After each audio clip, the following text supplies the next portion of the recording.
Hello dear student, कैसे हैं आप लोग। उम्मीद करते हैं आप सब बढ़िया होंगे, खुश होंगे। तो भाई कमेंट करके हमें ज़रूर बताइएगा आप लोग कैसे हैं, पढ़ाई आपकी कैसी चल रही है। आज की इस क्लास की बात करें तो भाई आज की क्लास में हम क्लास 10th मैथ का चैप्टर 6 एक्सरसाइज 6.3 इसके क्वेश्चन नंबर 4 के आगे के जितने भी क्वेश्चन हैं उनको सॉल्व करने वाले हैं। तो ध्यान से एक एक क्वेश्चन को देखिएगा, हर एक क्वेश्चन इंपॉर्टेंट है। प्रश्न क्रमांक 1 से लेकर 3 तक हम पिछली क्लास में कर चुके हैं। अगर आपने वो क्लासेस नहीं देखी तो वीडियो का लिंक डिस्क्रिप्शन में है, आप जाके देख सकते हैं। चलिए शुरुआत करते हैं प्रश्न क्रमांक 4 से। प्रश्न क्रमांक 4 आपके सामने दिया गया है। आकृति में क्यू आर बटे क्यू एस का मान क्यू टी बटे पी आर के बराबर में है, यानी दो भुजाओं का अनुपात बराबर दिया है। साथ में बोल रहा है कोण 1 और कोण 2 बराबर हैं आपस में। तो हमको प्रूव करना है कि त्रिभुज पी क्यू एस समरूप होगा त्रिभुज क्यू टी आर के या टी क्यू आर के। सबसे पहले आपको भाई डायग्राम बनाना है, तो फटाफट से हम यहाँ पर डायग्राम बना लेते हैं। सो भाई डायग्राम जैसा कि बुक में दिया गया है सेम टू सेम हमने यहाँ पे बना लिया है। ये चित्र है। इस चित्र में आपको जो कोण 1 है और कोण 2 हैं ये आपस में बराबर दिए गए हैं। आपको प्रूफ क्या करना है, त्रिभुज पी क्यू एस जो है ये त्रिभुज टी क्यू आर के समरूप होगा। ये चीज आपको प्रूफ करनी है। देखिएगा भाई, सबसे पहले हम लिखेंगे दिया है, जो जो आपको प्रश्न में दिया हुआ है उसको लिख दो। हमें जो भुजाओं का रेशियो दिया है उसको लिख देंगे क्यू आर बटे में क्यू एस बराबर में दिया है क्यू टी बटे में पी आर। दूसरी चीज हमको दे रखी है कि कोण 1 बराबर कोण 2। ये दोनों चीजें हमको प्रूफ करनी है। ये दोनों चीजें हमको दी गई हैं, सॉरी। और आपको जो चीज सिद्ध करनी है उसको यहाँ पे लिखेंगे हम। सिद्ध करना है, सिद्ध करना है। क्या सिद्ध करना है मेरे भाई, हमको सिद्ध करना है सर कि जो त्रिभुज पी क्यू एस है ये समरूप होना चाहिए त्रिभुज टी क्यू आर के। ये चीज हमको प्रूफ करके बतानी है, तभी जाके हमें पूरे पूरे नंबर मिलेंगे। तो क्या आप पूरे नंबर लेना चाहते हैं तो इस क्वेश्चंस को ढंग से देख लीजिए भाई।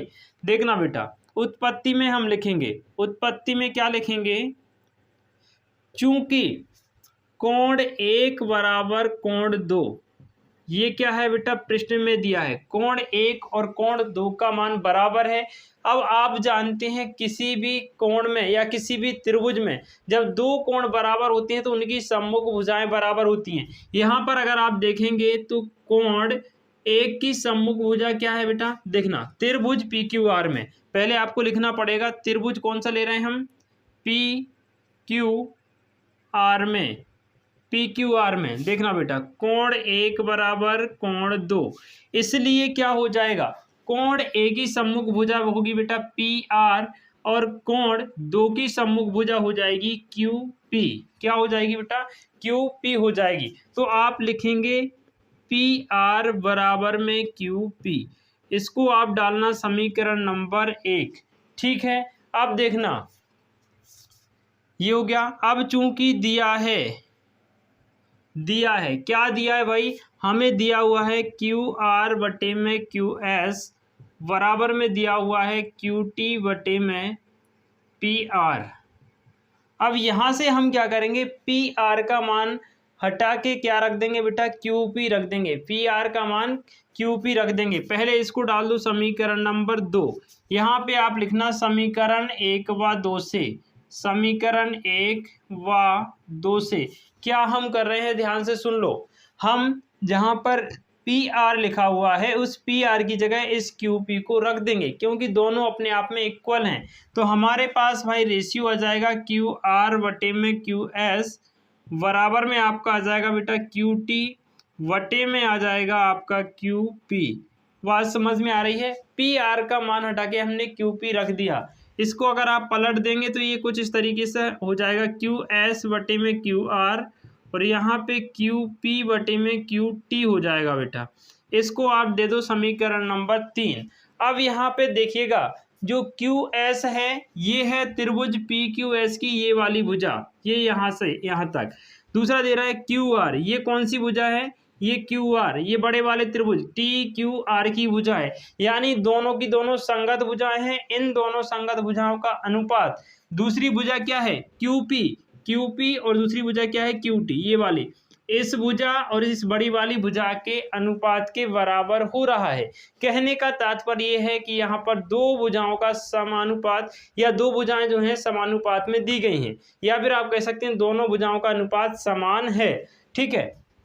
दूसरी चीज आप देखेंगे कि त्रिभुज PQS का कोण 1 है और त्रिभुज TQR का भी एक कोण क्या है, 1। जो कोण 1 है ना वो दोनों त्रिभुजों में उभयनिष्ठ है, कॉमन है। तो हम लिखेंगे चूंकि कोण PQS बराबर कोण TQR बराबर दिया हुआ है 1। बात को ध्यान से समझिएगा। छोटा वाला त्रिभुज जो है PQS इसमें भी कोण 1 है, बड़ा जो है त्रिभुज की TQR इसमें भी कोण 1 है, दोनों का मान 1 दिया है। अब यहाँ पर दो भुजाओं का अनुपात समान आ गया, एक कोण बराबर हो गया, इसलिए बेटा आपकी सर्वसमीका लग जाएगी। कौन सी कसौटी लग जाएगी, SAS कसौटी से। SAS कसौटी से आपके दोनों त्रिभुज समरूप हो जाएंगे। त्रिभुज आपका था बेटा PQS समरूप हो जाएगा त्रिभुज TQR के। यही हमको प्रूफ करना था। हाँ जी बच्चों, एक बार मुझे कमेंट करके बताइएगा क्या आपको क्वेश्चन समझ में आ गया। अब हम देखते हैं इसका प्रश्न क्रमांक 5। तो चलिए अब हम प्रश्न क्रमांक 5 को एक बार देख लेते हैं। प्रश्न कहता है कि त्रिभुज PQR की भुजाओं PR और QR पर क्रमशः बिंदु S और T इस प्रकार स्थित हैं कि कोण P बराबर है कोण RTS। क्या दिया है, कोण P बराबर है कोण RTS। तो सबसे पहले हम एक त्रिभुज बना लेते हैं कोण जिसका नाम है PQR। एक हमने PQR नाम का त्रिभुज यहाँ पे बना लिया। मार्कर को हम चेंज कर लेते हैं ताकि थोड़ा आपको डार्क दिखे भाई, है ना, क्योंकि आपको विजिबिलिटी सही हो, ये हमारी रिस्पॉन्सिबिलिटी है। तो मार्कर यहाँ पे हमने चेंज कर लिया और एक त्रिभुज बनाया जिसका नाम है भाई PQR। अब ये बोल रहा है कि इसकी PQ भुजाओं और PR भुजा और QR यानी इस वाली भुजा पर एक बिंदु S है, हमने मान लिया यहाँ पर बिंदु S है, और QR पर बोल रहा है बिंदु T है, तो यहाँ पे हमने मान लिया बिंदु T है, और इन दोनों बिंदुओं को हमने इस तरीके से मिला दिया। अब ये बोल रहा है कि जो आपका कोण P है, ये वाला जो कोण P है वो RTS के बराबर में है। RTS यानी इस कोण के बराबर में। ये दोनों कोण कैसे हैं, आपस में बराबर हैं। आपसे बोल रहा है कि त्रिभुज PQR और त्रिभुज STR या RTS दोनों समरूप होंगे, ये हमें प्रूफ करना है भाई। देखिएगा सबसे पहले हम लिख लेंगे बेटा दिया क्या है, दिया है क्या दिया है भाई, हमें सिर्फ एक ही चीज दी है कि कोण P बराबर कोण RTS, और दूसरी चीज आप लिख लो सिद्ध करना है। क्या सिद्ध करना है उसको लिख लो, सिद्ध करना है भाई, हमें दोनों त्रिभुजों को समरूप सिद्ध करना है। त्रिभुज RPQ या PQR एक ही बात है, बराबर समरूप होगा त्रिभुज RTS, ये दोनों त्रिभुज समरूप होंगे, ये चीज हमको प्रूव करनी है। सिर्फ 2 लाइन का सवाल है, अगर आपके कंसेप्ट क्लियर है, पिछली क्लास आपने हमारी देखी हुई है, तो आपको आसानी से आ जाएगा। देखिएगा भाई, सबसे पहले हम लिखेंगे त्रिभुज RPQ तथा त्रिभुज RTS में सबसे पहला काम इन्होंने आसान कर दिया कि कोण P जो है ये दिया है कोण RTS के बराबर, यानी कि एक कोण तो बराबर हो गया। दूसरा आप देखेंगे बेटा कोण PRQ जो है वो बराबर है बेटा SRT के। ध्यान से समझिएगा, दोनों त्रिभुजों में अगर ये वाला कोण आप देखेंगे तो ये कोण इस बड़े त्रिभुज में भी है QRP में, और छोटे त्रिभुज SRT या फिर RTS में भी, दोनों में कॉमन कोण है, उभयनिष्ठ है। तो आप लिखेंगे कोण PRQ, लिख लिया ना यहाँ पे, कोण PRQ बराबर SRT। क्या लिखेंगे बेटा, उभयनिष्ठ कोण है। क्या है, उभयनिष्ठ कोण है। अब देखो मैंने आपको बताया था कि जब किन्हीं दो त्रिभुजों में दो संगत कोण बराबर हो जाएं तो वो त्रिभुज समरूप होते हैं। अतः हम लिखेंगे एंगल डबल ए कसौटी से, किससे? एंगल कसौटी से त्रिभुज RPQ समरूप है त्रिभुज RTS के। यही आपका आंसर हो जाएगा मेरे प्यारे भाई। एक बार मुझे कमेंट करके बता जरूर दीजिएगा क्या आपको क्वेश्चन बढ़िया से समझ में आ गया। तो चलिए बात करते हैं क्वेश्चन नंबर 6 की। तो चलिए बात करते हैं प्रश्न क्रमांक 6 की। देखिएगा भाई, प्रश्न कहता है कि आकृति में यदि त्रिभुज ABE सर्वांग सम है त्रिभुज ACD के, तो दर्शाइए कि त्रिभुज ADE समरूप होगा त्रिभुज ABC के। ये आपको आकृति दी गई है और दोनों त्रिभुज आपको कैसे दे गए हैं भाई? सर्वांग सम ABE, कौन कौन सा? AVE। दूसरा आपको दिया गया है ADC या फिर ACD। ये दोनों त्रिभुज आपको सर्वांग सम दिए गए हैं। सबसे पहले लिख लो बेटा, दिया है हमें क्या? त्रिभुज ABE सर्वांग सम है त्रिभुज ACD के। अब सिद्ध क्या करना है उसको लिख लो। तो हम यहाँ पे लिख लेंगे सिद्ध करना है, सिद्ध करना है। ठीक है, अब सिद्ध क्या करना है भाई? हमें सिद्ध करना है त्रिभुज ADE जो है ये समरूप होगा त्रिभुज ABC के। अब यहाँ देखना भाई, चूंकि त्रिभुज ABE सर्वांग सम है त्रिभुज ACD के। अब दोनों त्रिभुज सर्वांग सम है तो इनके संगत भाग बराबर होंगे। संगत भाग माने कि दो त्रिभुज हैं आपके पास, कौन कौन से बेटा? देखना, एक तो आपके पास है ABE ये वाला, और दूसरा आपके पास है भाई एक ये वाला ACD। एक ये वाला त्रिभुज, एक ये वाला त्रिभुज, ये दोनों कैसे हैं? सर्वांग सम है तो इनकी संगत भुजाएं बराबर होंगी। संगत भुजाएं मतलब AB का मान होगा AC के बराबर, AE का मान होगा ED के बराबर, है ना?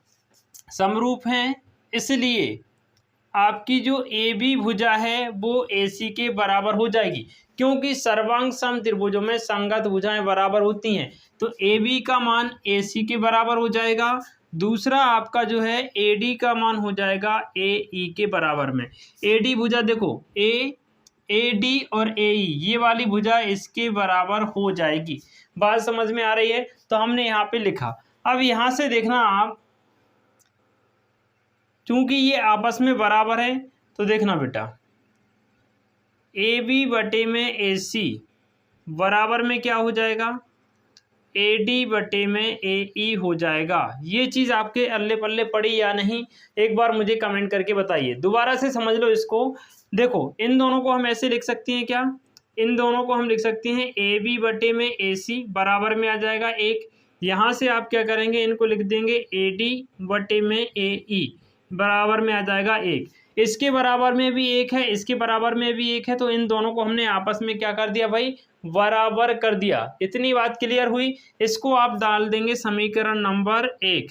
ठीक है, अब यहाँ देखना, त्रिभुज ADE व त्रिभुज ABC में देखो, ऊपर वाला त्रिभुज और ये पूरा बड़ा वाला त्रिभुज, दोनों त्रिभुजों में क्या क्या आपको दिया है। सबसे पहले देखो, जो AB है और जो AC है इसका अनुपात AD और AE के अनुपात के बराबर है। यहाँ पे आप देख सकते हैं समीकरण 1 से, है ना? तो आप लिखेंगे AB बटे AC बराबर में दिया है AD बटे में AE।